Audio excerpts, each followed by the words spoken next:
The introduction of the ultra deep hyaluronic acid fillers such as Teocial Ultra Deep or Restylane Sub-Q have enabled cheek filling to be very, very satisfying.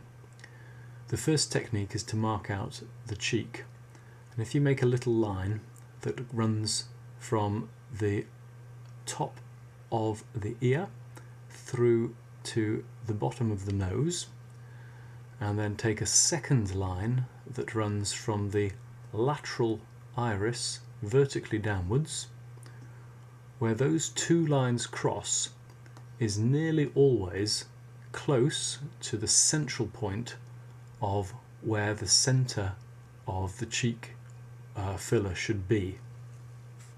And you can confirm this by just gently putting your thumb on the cheek and lifting.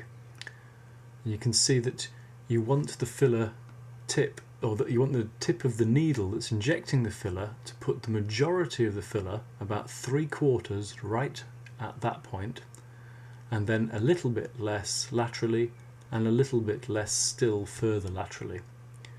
So in order to be able to fill those three areas from one injection point, the injection point needs to be in a position to fan such that the tip of the needle can reach those 3 points safely. The same position is marked on the other side, and I always get my patients to look in the mirror and agree with me that this is the position that they would like their cheeks to be enhanced. I think this is a very important step. What's surprising is the consistency of this point. Obviously, you don't normally draw in all these extra bits, but with a dry wipe marker, you can put them in when you first start using cheek filler, and then you can wipe them off simply with a damp cloth. Here, for the stage of the injection, I've wiped off the other marks. So checking where I want the tip of the filler to be, I tuck in, and this is a deep injection. Okay? So you slide in gently and then sit and wait, and do not inject at this point. If you see any evidence of bruise starting to form, then you may have hit a vessel. However, if there's no evidence of any bleeding, then slowly start to inject, and you'll see the cheek slowly start to lift.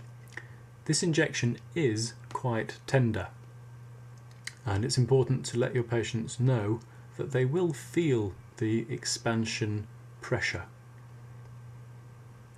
In terms of hierarchy of pain, I think this injection is actually a little bit more painful than tear trough filler and more painful than nasolabial filler, but slightly less painful than filling the lips.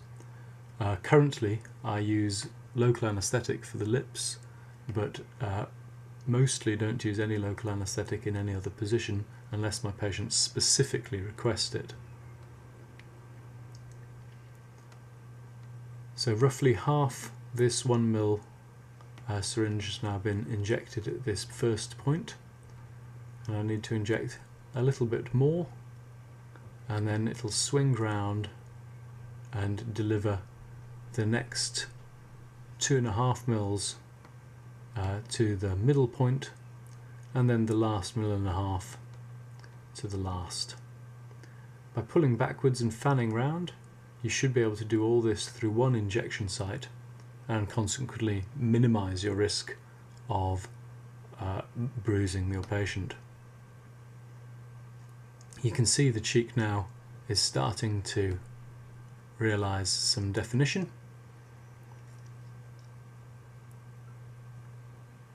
As you fan round, I think it can be a little tender. And there you go, there's a nice little ow. And I think for fairness I haven't edited that out. And you can see the tip of the needle fans round and the last little bit of filler is injected. As a general rule, to get any visible effect you'll need at least 1 ml on each side, and to get a more striking effect 2 ml each side. I personally like to start with 1 ml and then see what my patients think, And the immediacy of fillers, of course, means that the patients can say whether they want more.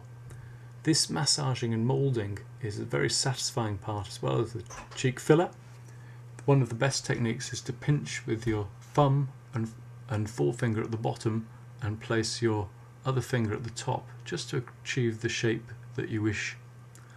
All that remains then is to repeat on the other side.